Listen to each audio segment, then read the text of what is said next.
안녕하세요.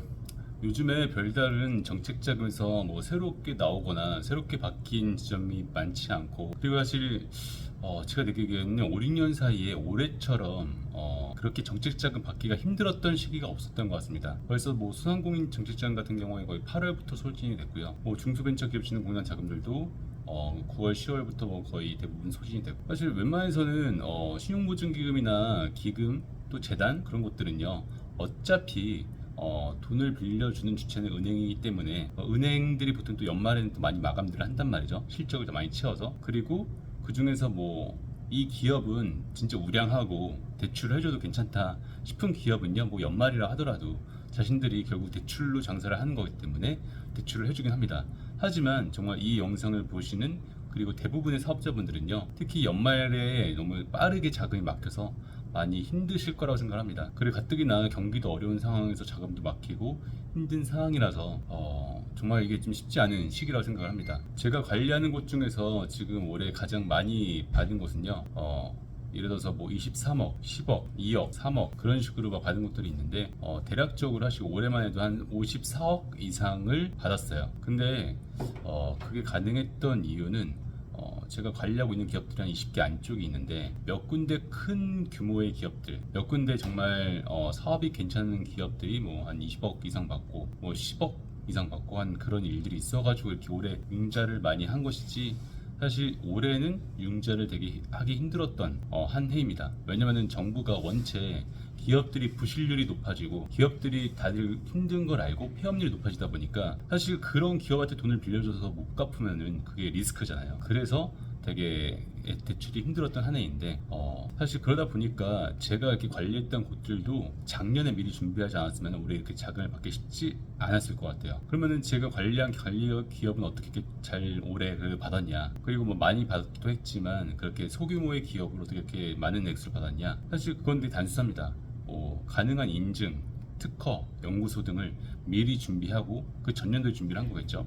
그리고 우리가 이제 자금의 기회들이 있잖아요. 자금이 특히 내년 초반에 또 많이 열릴 텐데, 그런 기회들에 우리 기업이 해당할 때 그걸 놓치지 않게 지원할 수 있게끔 해줄 수 있는 것, 한마디로 그 조건을 만들어주고 기회를 놓치지 않도록 해주는 것 자체가 가장 많이 받을 수 있는 비결이라고 생각합니다.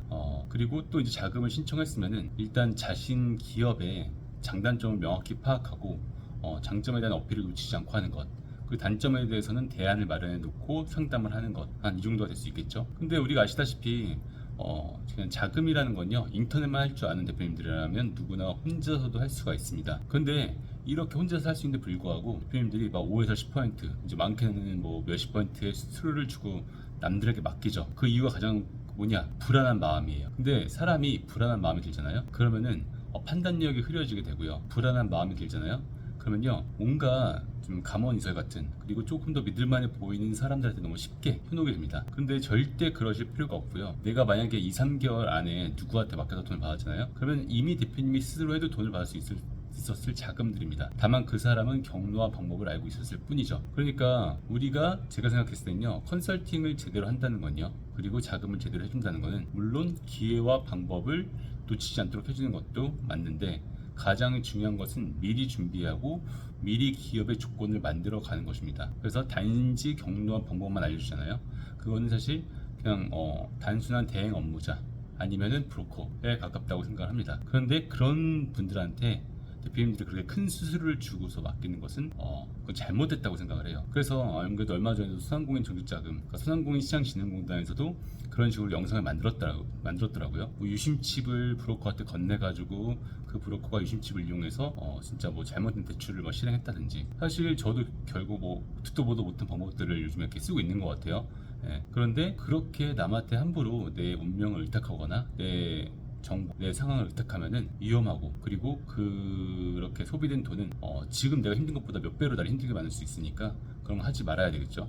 사실 저는 이렇게 기업들을 장기간, 중장기로 관리를 하다 보면요, 가장 고민되는 그거예요. 물론 초반에 딱 기업을 맡으면요, 일단은 기업의 여유 자금을 만들어주는 것이 가장 우선 목표고요. 하지만 그 시기가 지나잖아요.